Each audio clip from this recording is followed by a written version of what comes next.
Bapak Ibu, saudara-saudari, adik-adik yang dikasihi Tuhan, selamat malam. Kembali kita ada dalam perjumpaan iman di hari Rabu ini dalam ibadah keluarga. Masih dalam situasi dan kondisi yang sama. Sekalipun kita harus beribadah di rumah masing-masing, namun penyertaan dan berkat Tuhan tetap kita rasakan. Oleh karena itu Bapak Ibu, saudara-saudari, adik-adik yang dikasihi Tuhan, dalam ibadah keluarga saat ini kita akan membaca dan merenungkan firman Tuhan. Mari siapkan bacaan Alkitab kita dari kitab Amsal pasal 23. Kita akan membaca mulai ayat 24 sampai ayatnya yang ke-26. Kitab Amsal pasal 23 ayat 24 sampai ayatnya yang ke-26. Jika kita sudah menemukannya, kita biarkan Alkitab kita tetap terbuka. Dan marilah dalam kerendahan hati kita berdoa mohon bimbingan Roh Kudus. Mari berdoa. Tuhan Yesus yang baik, Bapa yang kami kenal di dalam Tuhan Yesus Kristus Juru Selamat kami. Kami sungguh bersyukur Tuhan untuk kesempatan di saat ini. Kami kembali mengalami persekutuan dengan Tuhan di tengah-tengah keluarga rumah tangga kami masing-masing. Terima kasih untuk penyertaan Tuhan di sepanjang aktivitas kami di hari ini. Sejenak kami teduhkan hati di hadapan-Mu. Bersama di tengah-tengah keluarga, kami akan belajar dari firman-Mu. Oleh karena itu Tuhan, bersabdalah, hanya di dalam nama Tuhan Yesus yang adalah firman yang hidup, kami berdoa. Amin. Bapak Ibu, saudara-saudari, adik-adik yang dikasihi Tuhan, bacaan Alkitab kita dari kitab Amsal pasal 23, ayatnya yang ke-24 sampai ayatnya yang ke-26, firman Tuhan berkata demikian. Ayah seorang yang benar akan bersorak-sorak, yang memperanakkan orang-orang yang bijak akan bersuka cita karena dia. Biarlah ayahmu dan ibumu bersuka cita, biarlah beria-ria dia yang melahirkan engkau. Hai anakku, berikanlah hatimu kepadaku, biarlah matamu senang dengan jalan-jalanku. Demikianlah firman Tuhan. Yang berbahagia adalah setiap kita yang membaca, merenungkan, serta melakukannya di dalam kehidupan kita sehari-hari. Terpujilah Tuhan Yesus Kristus. Haleluya. Bapak Ibu, saudara-saudari, adik-adik yang dikasihi dan yang diberkati Tuhan. Satu ketika Bapak Seto Mulyadi yang dikenal dengan Kak Seto sebagai Ketua Umum Lembaga Perlindungan Anak pernah mengatakan begini. Semua anak itu pada dasarnya cerdas, unik, autentik, dan tak terbandingkan. Namun sayangnya kecerdasan tersebut tidak dihargai dan diapresiasi secara layak, sehingga banyak anak yang menjadi rendah diri dan tidak percaya diri dengan kecerdasan yang mereka miliki. Oleh karena itu, mengapresiasi sekecil apapun kemampuan anak merupakan bentuk penghargaan yang bisa orang tua tunjukkan kepada anak-anak dalam rangka menumbuhkan kebanggaan dan kepercayaan diri, sehingga pada akhirnya mereka terpacu untuk lebih menjadi yang terbaik, bukan hanya berkembang secara fisik, tetapi juga kreatif dan membahagiakan. Nah Bapak Ibu, saudara-saudari, adik-adik yang dikasihi dan yang diberkati Tuhan, di bagian akhir kita berjumpa dengan kata membahagiakan. Mengatakan kepada kita bahwa setiap orang menginginkan anak bukan hanya tumbuh, hadir, berkembang secara fisik, tetapi juga bagaimana kehidupannya memberi warna, bagaimana kehidupannya juga menghadirkan kebahagiaan dan sukacita. Perikop kita di saat ini menampilkan kepada kita dalam kitab Amsal pasal 23 ayat 24 dan 25 yang merupakan bagian yang tidak terpisahkan dari pasal 22 ayat 17 sampai 24 ayat 22. Di bagian ini berisi tentang 30 petua yang terdapat dari pasal 22 sampai pasal 24. Dan bagian perikop yang kita baca di ayat 24 sampai ayatnya yang ke-26 pasal 23 merupakan petua yang ke-17. Bagian ini berisikan atau menggambarkan bagaimana kegembiraan orang tua yang digambarkan melalui keberhasilan anak yang bukan saja dari segi intelektual, tetapi juga kecerdasan emosional dan juga spiritual. Bapak, Ibu, saudara-saudari, adik-adik yang dikasihi Tuhan, kenapa hal itu bisa terjadi? Karena orang tua bukan hanya memberikan pengajaran, tetapi juga orang tua hadir memberikan teladan yang baik, dan juga pada akhirnya sang anak memiliki kemauan untuk meneladani kehidupan yang bijak dan baik serta benar dari apa yang dilihat lewat diri orang tua. Mengatakan bahwa anak ini bukan hanya melihat, tetapi juga ada kemauan untuk belajar. Berarti berkaitan dengan keteladanan yang dilihat dari diri orang tua. Bapak, Ibu, saudara-saudari, adik-adik yang dikasihi dan yang diberkati Tuhan, di ayat 24 dan 25 menggambarkan kepada kita bagaimana konteks masyarakat Israel kuno. Kehidupan orang tua ternyata sangat bergantung dari perilaku kehidupan sang anak. Dengan kata lain, mau mengatakan kepada kita bahwa reputasi anak sangat amat menjadi sorotan penting. Kenapa? Karena anak digambarkan sebagai pewaris yang menentukan kebahagiaan orang tua dan kehidupan yang berkelanjutan dari orang tua, serta dari diri anak tersebut bisa juga menggambarkan bagaimana status sosial orang tua di tengah-tengah hidup masyarakat. Bapak, Ibu, saudara-saudari, adik-adik yang dikasihi dan yang diberkati Tuhan, namun jangan juga kita lupa bahwa dari apa yang coba ditampilkan, anak-anak juga melihat dan cenderung meniru cara berkomunikasi orang tua di dalam keluarga. Oleh karena itu, ketika kita melihat bagaimana kita sebagai orang tua dalam mengarahkan anak berkaitan dengan pentingnya memaknai usaha kerja keras, pentingnya memaknai apa itu kedisiplinan, jujur, serta bertanggung jawab. Ketika kita melihat bagian ini, jangan sampai kita terjebak, kita hanya menekankan kepada pentingnya usaha kerja keras, sementara ketika kita orang tua, tatkala kita melakukan satu pekerjaan, kita berjumpa dengan tantangan, baru kemudian kita menyerah. Atau ketika kita berupaya menekankan tentang kejujuran dalam diri anak, sementara kita sebagai orang tua tidak mampu menampilkan bagaimana keteladanan orang tua yang jujur.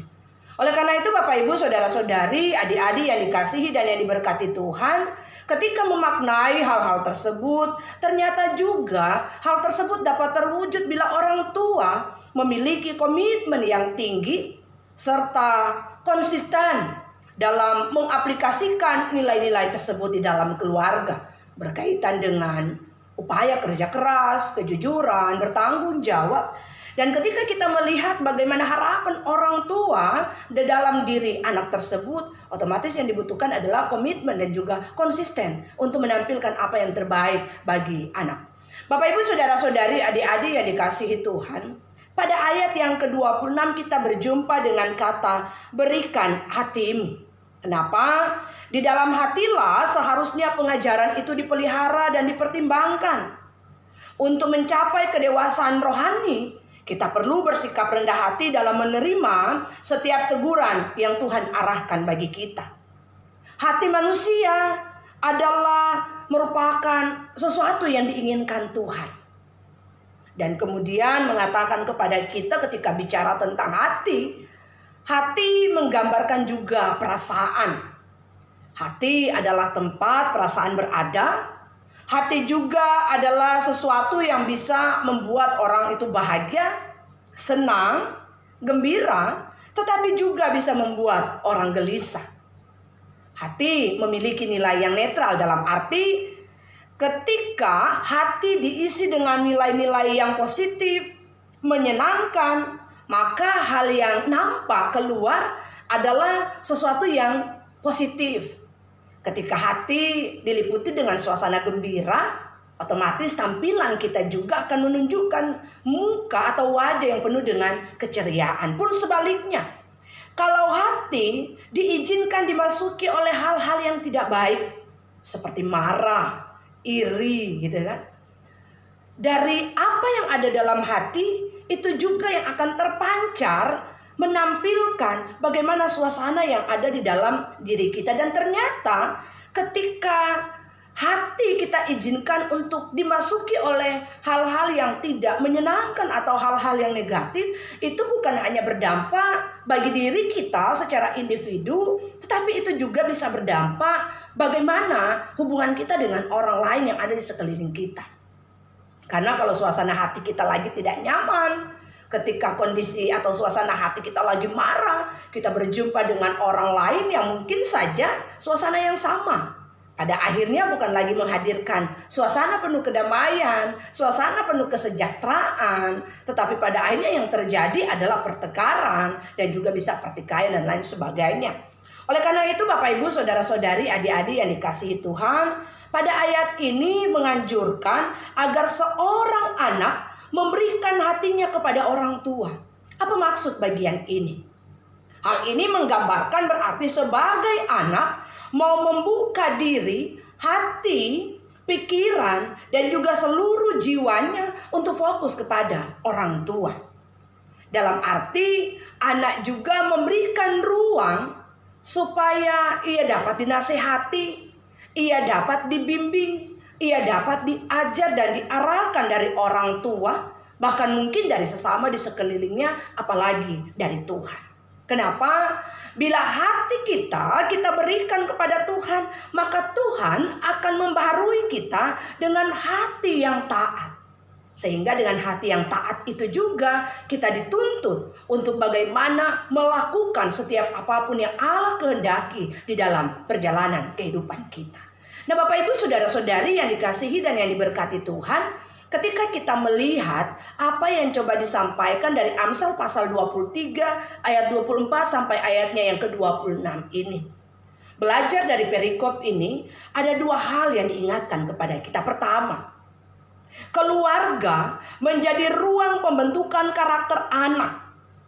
Untuk bagaimana anak tersebut bisa memiliki budi pekerti yang baik. Untuk bagaimana anak tersebut dapat menghadirkan berkat, anak tersebut dapat menjadi alat damai sejahtera. Namun ternyata harapan-harapan tersebut bukan berarti bebas dari hambatan. Mengatakan kepada kita bahwa ketika dikatakan bahwa keluarga menjadi ruang di mana pembentukan karakter anak itu terjadi supaya anak memiliki akhlak yang baik, memiliki tata krama yang baik, memiliki budi pekerti yang baik, ternyata semua itu tidak berjalan mulus. Ternyata dalam mengharapkan hal yang baik pasti ada kendala-kendala yang akan dijumpai di dalam keluarga. Bisa saja karena kesibukan orang tua bekerja membuat orang tua itu punya waktu yang sangat sedikit dengan anak. Sehingga pada akhirnya komunikasi jadi sulit terbangun. Anak sebenarnya pengen mencurahkan apa yang menjadi kegundahan di dalam hatinya, tetapi karena orang tua terlalu sibuk, tidak punya waktu untuk berkomunikasi dengan anak. Akhirnya anak pun bingung bagaimana dia harus menceritakan, bagaimana dia harus menyampaikan apa yang ada dalam dirinya.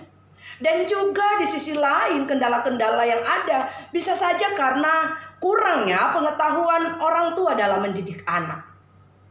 Ketika kita melihat di dalam psikologi perkembangan, bukan berarti ketika anak itu melakukan kesalahan sudah sepenuhnya dia salah. Dan kemudian kita orang tua tidak memberikan ruang untuk bagaimana memberikan kesempatan bagi anak kenapa hal itu bisa terjadi dan kenapa dia bisa salah melakukan itu. Oleh karena itu Bapak Ibu, ternyata yang dibutuhkan juga dari kita, bagaimana kita sebagai orang tua perlu untuk memperlengkapi diri. Supaya kita juga dapat membimbing, dapat mengarahkan, dapat mengajar anak-anak kita untuk tetap hidup taat. Untuk dapat tetap hidup takut di dalam Tuhan. Dan bagian yang pertama ini juga mau mengatakan kepada kita kendala-kendala yang dijumpai ternyata bukan hanya dari diri kita atau dari pihak kita sebagai orang tua, tetapi ternyata kendala itu juga bisa ada dari diri atau pihak anak. Ketika sudah dinasehati, sudah diajarkan, sudah diberitahukan, dan ternyata dia tidak melakukan apa yang sudah diajarkan, apa yang sudah diberitahukan. Dan ternyata kendala itu mengatakan kepada kita bisa juga datang dari diri anak. Seperti misalnya kurang kesadaran dalam diri anak untuk dapat melakukan apa yang orang tua ajarkan, apa yang orang tua perintahkan, dan apa yang orang tua sampaikan. Nah, Bapak Ibu saudara-saudari yang dikasihi dan yang diberkati Tuhan, tetapi ketika kita melihat bahwa ketika kita mengarahkan kehidupan kita kepada Tuhan, kita diberikan kemampuan. Kemampuan itulah yang kemudian diperlengkapi pada saya dan saudara-saudara untuk dapat membimbing anak-anak kita tetap hidup di dalam takut akan Tuhan. Dan bagian yang kedua mengatakan kepada kita dibutuhkan kemauan dan kesungguhan anak menghargai secara positif nilai-nilai hidup yang diperoleh. Yang dibutuhkannya adalah kerendahan hati. Semua orang mau belajar. Semua orang mau berproses. Tetapi ternyata yang dibutuhkan juga adalah bagaimana kerendahan hati untuk ada di dalam proses itu.